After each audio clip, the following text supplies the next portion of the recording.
Hello everyone, this is Priya from Kolkata, Mallu living in Kolkata. Okay, let me start with a kind of a confession. I don't sit before you as an expert on translation studies. I'm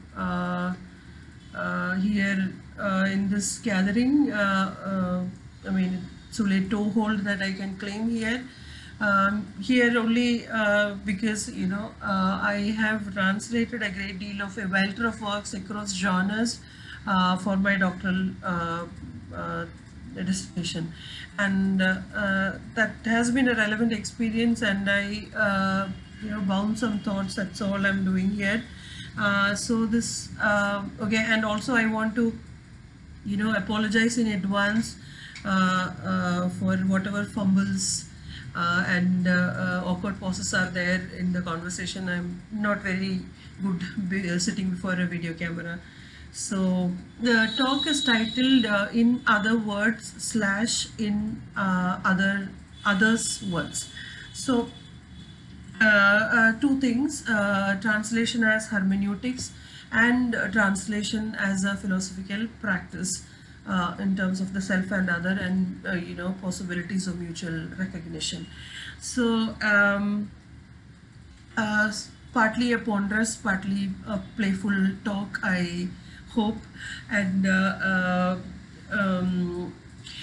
so what I'm thinking of is, like, I'll be sort of triangulating between three things, categories.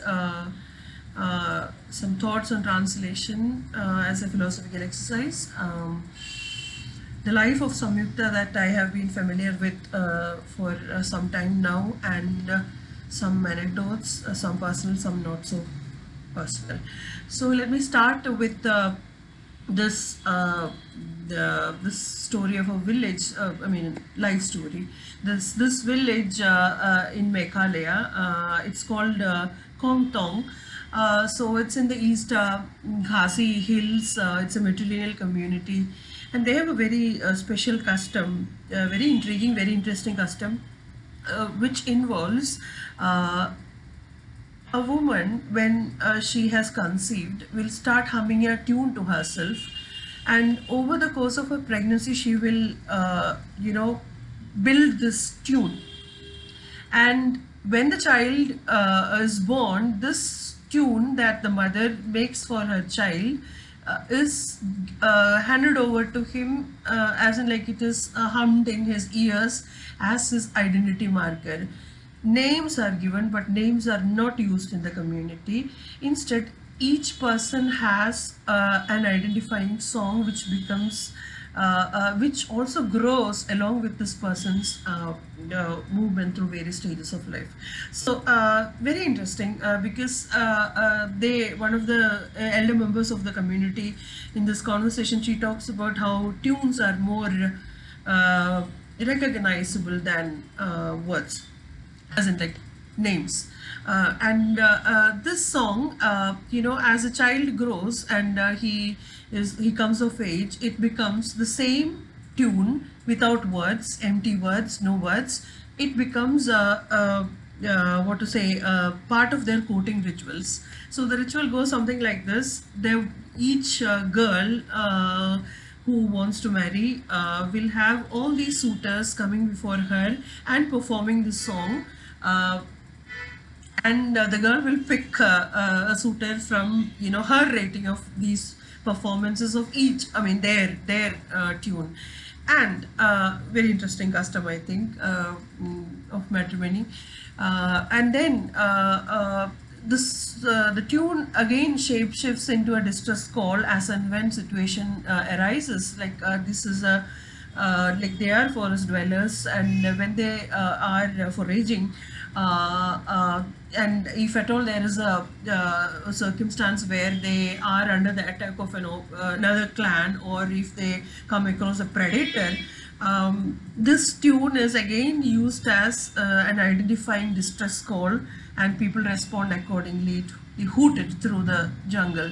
And then finally, when this a person dies, this song, this tune is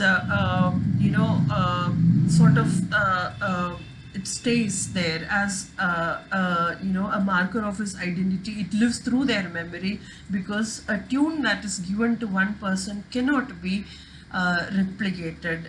It is there, it goes on through the life of the community. And I want to connect it to another anecdote.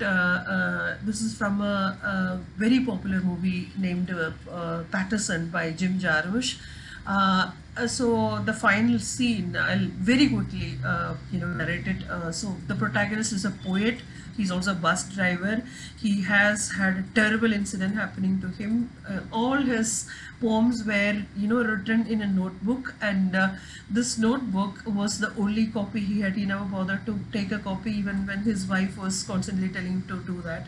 And this notebook was torn to pieces by their dog. And he is sitting completely dejected, lost in pain, having come to this realization that probably his life as a poet is over. And he's sitting on this bench opposite a waterfall, and then a man comes there, a man who looks different, as in like who's from another culture. And this man, he's from Japan, and there's something very enigmatic about this man, because he seems to know everything about all that is known about Patterson.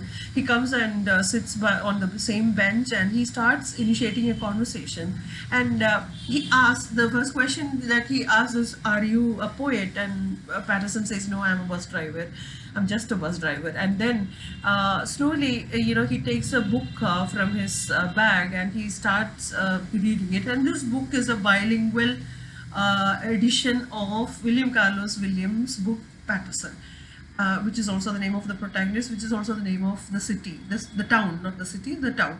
And as he's reading, he again talks to this person, and he sort of seems to be like nudging him into creativity again without making it really overt. And this man claims, again says that he's a poet too, but then he says, "I write only in Japanese," because he's suspicious of translation.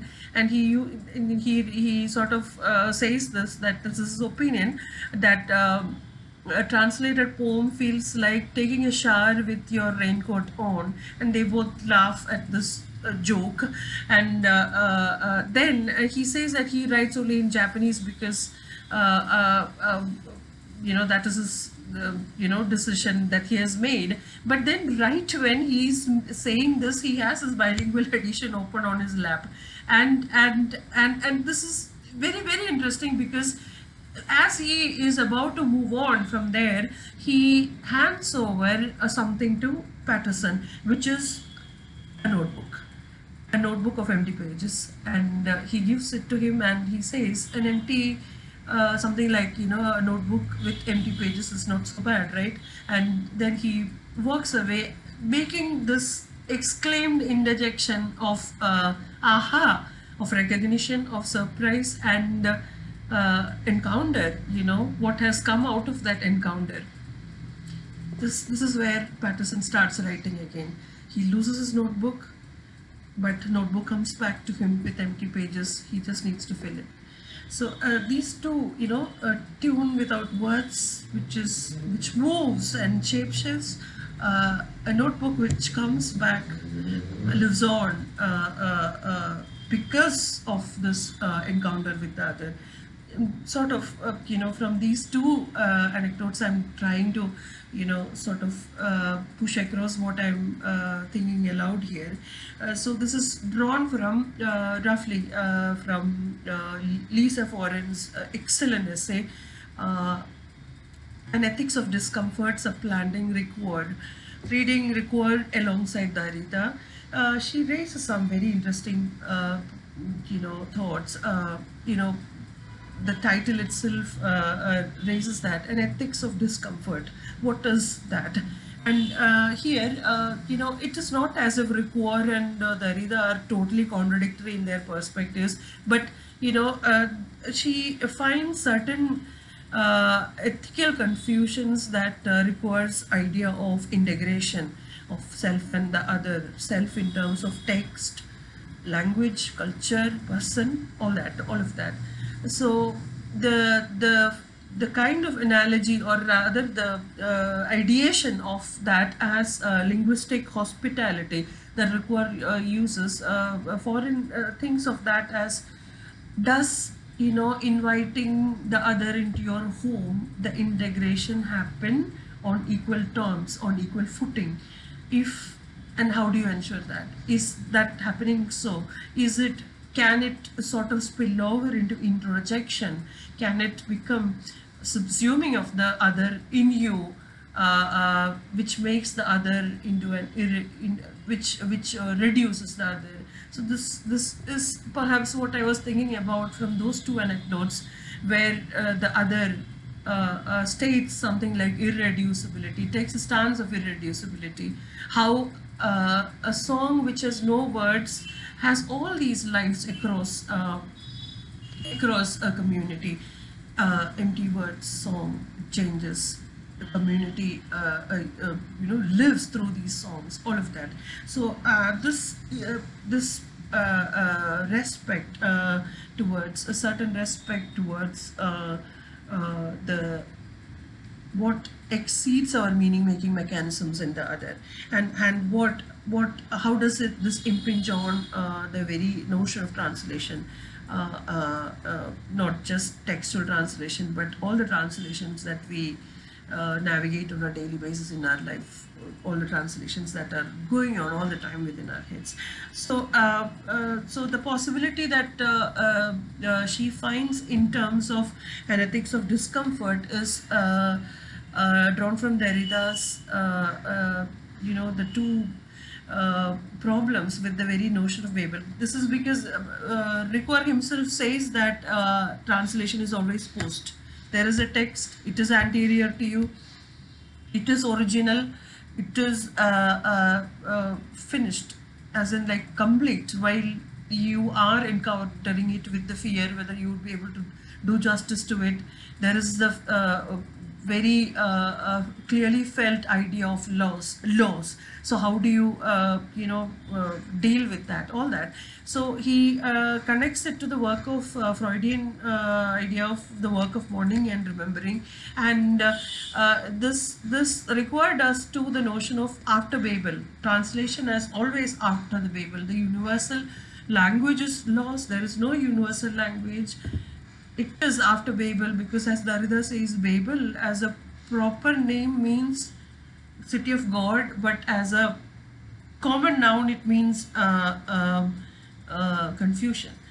So confounded and scattered, we, in our very manyness, all the opacities that we have about ourselves, how do we reckon with that as we are encountering another in translation, whether in research or in actual translation? Because what we translate is never just usages, expressions. It is the entire world that they trail along with them, cultures, worlds, experiences, memories of memories, and all that. So I want to share this experience, this rather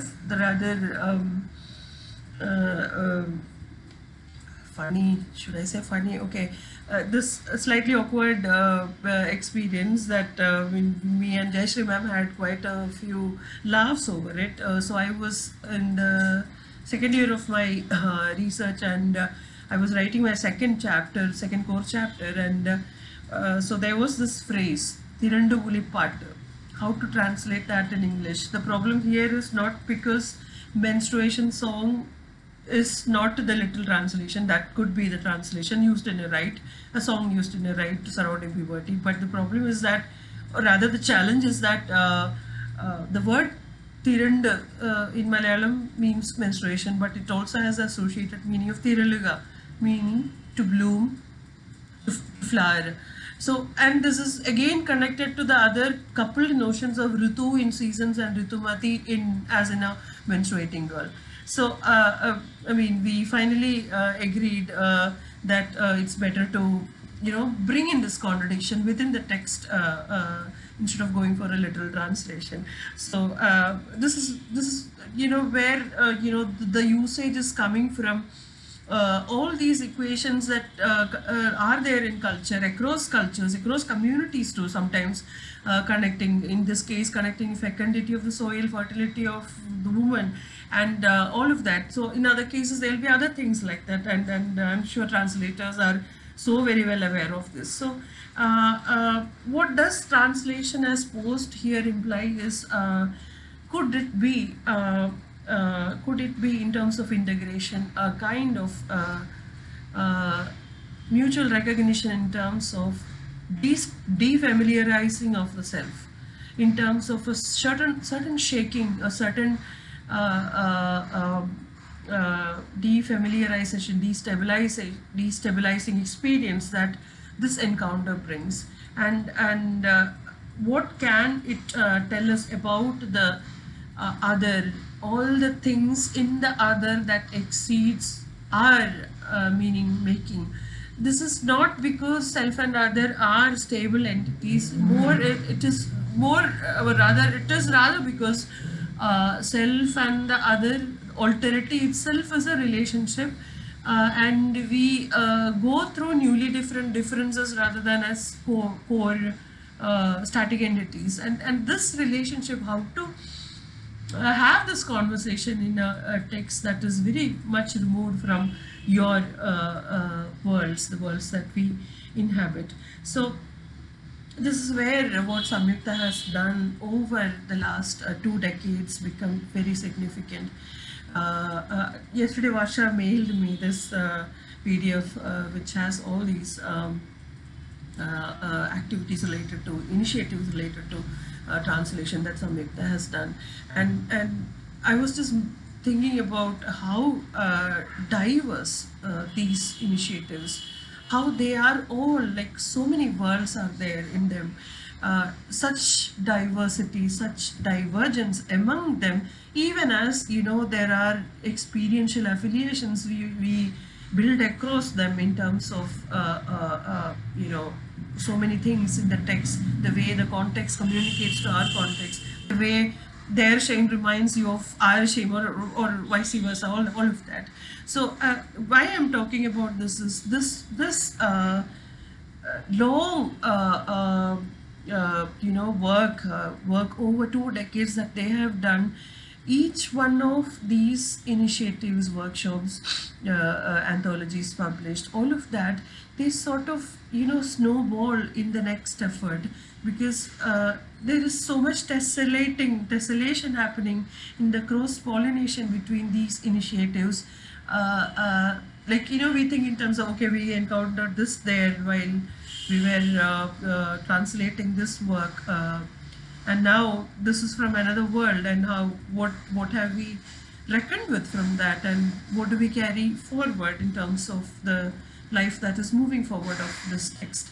So this and I was just thinking, like, there aren't many initiatives like that in India, where creative expression and academic works are together promoted, fostered by a firm. So this again, like, the hard work, the industry that has gone into these initiatives. I remember so many of those workshops where we all came together and did so many things. I remember the translation workshop of Saraswati Amma's books. I remember the early work surrounding the Oxford Anthology of Malayalam literature, which Jaishree ma'am had edited. Then all the work that Sridevi ma'am has done over the long period of 2 decades, all of that, and how this is not just about enriching of the self. It is more about, like, every encounter is bringing something you perhaps didn't know about yourself, like Patterson needing a Japanese poet. Probably it is a fantasy that the very meeting of that poet, but yeah, he's writing, that is going on from that encounter. And there is also a statement of that other, that he refuses complete translation. He is reading a translation, but he refuses his own complete conversion, that so to speak. So this strangeness of the self that we recognize of in terms of these encounters, this has flourished so really well in Samyukta. And I remember all the academic collaborators who were there and who did a lot of work over the years. I remember Professor Hema Nair, Professor Jayashree Ramakrishnan Nair, I think, who were there from 2001 onwards, and P. Radhika and Supriya 2004 onwards. All these people have, added to this life, this very throbbing, pulsating life of this collective, literally making it what Samyukta is all about. Like, you just think from the top of your head, there is Janu, C.K. Janu's oral memoir, where her very rendering has this constant shifting between I and we, which we are not very familiar with. But then again, that is also planted against a very symbiotic, or more or less symbiotic, relationship that they have with the forest, with the jungle, and how this tells us something about ourselves, like what is our footing. Because as Diana Taylor has mentioned, even when you are doing ethnography, there is no vacuum from which you can do that. We are all located in so many axes, across various axes, and truly you cannot really tell anybody what is the right way of memorializing, what is the right history that they should have, because it is not really ethical.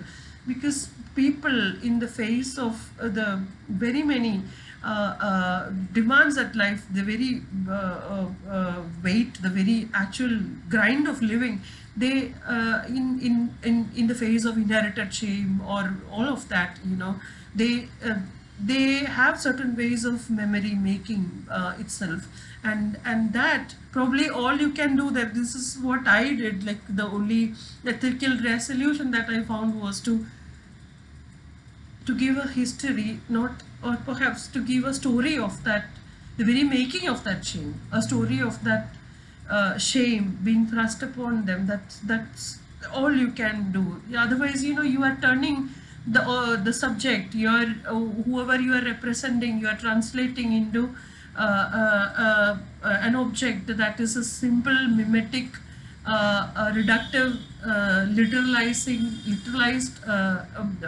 creature, object of your desire, and that is reductive. So so across time, like I'm again thinking about the song, a poem that comes back, book that comes back, the song that has so many lives in a person's life, and it doesn't even end with his death. It lives on, which is exactly what Derrida thinks of as, talk about the experience of translation as something that lives on, something that is carried over. And I think Samyukta has done just that. Let me round off with this a small anecdote. This monograph that I did a few years ago, it was on this woman, 108-year-old woman, who planted 800 trees over on a stretch of a road, a public road, 5 miles long, between her natal home and the village that. Between her natal village and the village she married into. And this she did over the course of 25 years. So, one thinks about it, marvels over the endurance, the persistence, the perseverance that is there in doing something over the course of 25 years. And that too not in her property. But she said this, like, I asked her, and then she said something like, okay, I have land, that's not the reason why I planted trees on the road. I planted 800 trees on the road because the road is where I had my first sense, the first sense of my space. And that is why she planted all these trees. They stand flying the road and they touch, you know, the canopies. And it's a fine, really effective experience to see those trees themselves. So I wrote, this was the final line of the monograph. She measured 5 miles in 25 years with 800 trees. I think Samyukta is doing something similar. The life that is going on, the life that is being carried over. Thank you for listening to me ramble on so much. Thank you for this opportunity. I hope you all have a great time in this gathering in the days ahead too. I hope you all stay safe and healthy in these terrible times. Thank you once again. Have a good day.